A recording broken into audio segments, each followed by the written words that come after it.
It's a beautiful Sunday morning. I'm sitting in my backyard, sipping a hot cup of tea with my left hand. I had my laptop right in front of me, and I'm about to hit enter.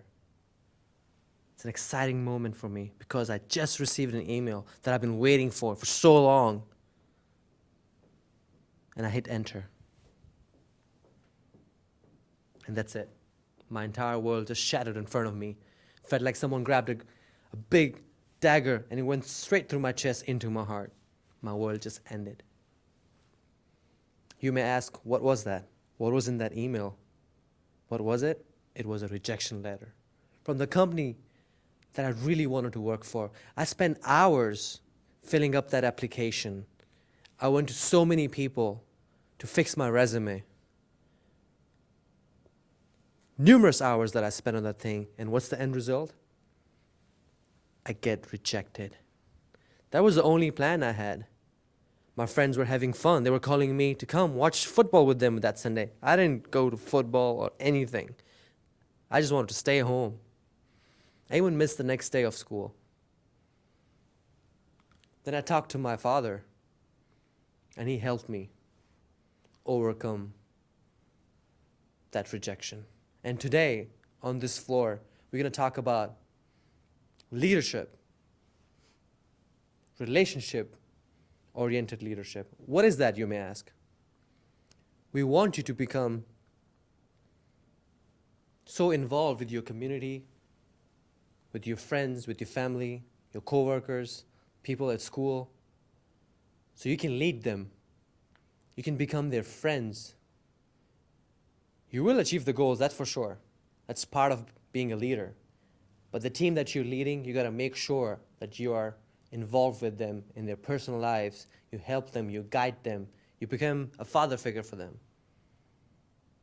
And on this floor, this TED Talk that we're having today, I, myself, Yasser, my friends Elisa and Steven, we're going to talk about our experiences. We're going to share with you guys so you don't have that miserable Sunday that I had. And you can overcome that fear. So I'll welcome on stage now Elisa so she can share her experience. Thank you. Thank you, Elisa. Thank you, Yasser. So, networking. I'm pretty sure a few of you have gone to networking events before. Here at the Smith School, we have them all the time.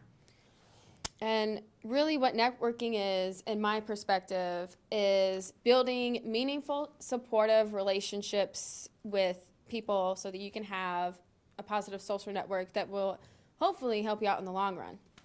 So my personal experience with networking is that I am a student member of a marketing society that I joined back in 2011. It's really helped me out in the long run. But at first, I was very shy and timid. I didn't really know how to connect with people.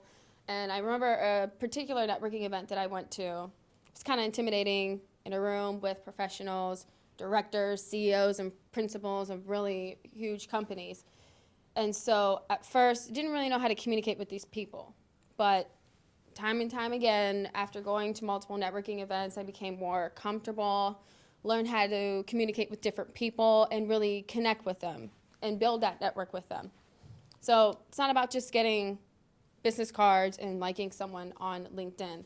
It's about connecting with people, maintaining that relationship, and building something that will help you in the long run. And about a year and a half ago, I met the vice president of the company that I currently work for. And I remember looking for an internship, and I didn't have a job. So I call him up, say, hey, I'm looking for a job. Do you know anyone who's looking for a marketing intern? Do you know of anyone who's looking for an intern at all? And luckily, he was. So I really didn't even have to apply. I went to the office, and right then and there, I got the position. So a year and a half down the road, here I am, a senior looking for a full-time job, as we all are, as many of you are. And so it turns out that they offered me a full-time job position after I graduate. So taking me back to months ago when I went to that one networking event, made that connection, and here I have a job. Network, connection, job, it all help you out in the long run. And to emphasize this, why am I talking about networking and then we're referring to relationship-oriented leadership? Well, relationship-oriented leaders, you know, they are more successful in the sense that they are able to really connect with the people that they work with. And having the task-oriented traits, yes, that does help, but really being able to be a relationship-oriented leadership will help you to be a better networker and just communicate with people in general. So that's my experience, and now I'm going to hand the mic over to Steven so he can talk about his. Thank you, Lisa. So I'd like to invite everybody here to take a call to action, whether you write this down or maybe just think about it in your head. I want us to have a starting point where we are today, maybe in the past or starting from today, and think about a goal 1 month from now, 1 year from now, 2 years from now.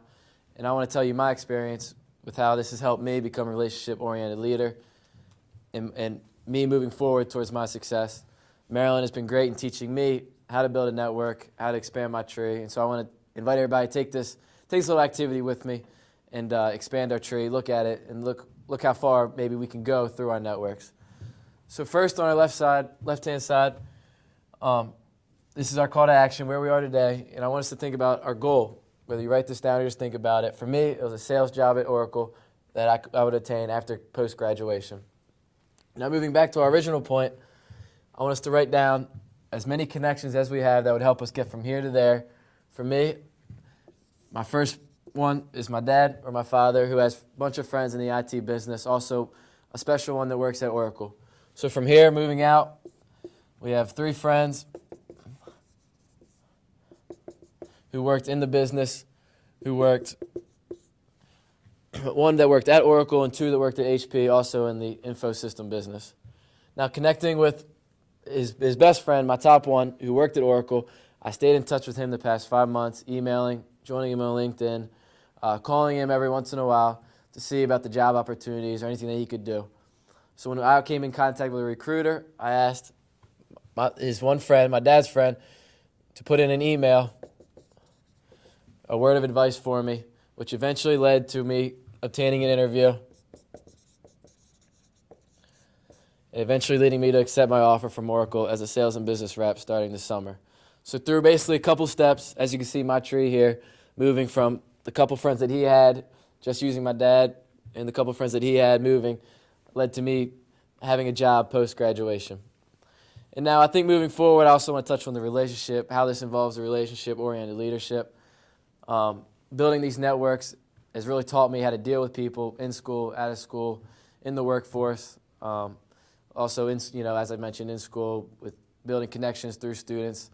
And it's really just helped me understand that if I don't build these networks, that I wouldn't be where I am today or where I would hopefully be going in the future. So to conclude, we're going to have Yasser here finish us up, and thank you again for your time. Guys, all I want to say is, if you get these rejection letters, just grab them and throw them and rip them. And maybe go to Chipotle and eat something. It's not the end. You can do better. Thank you.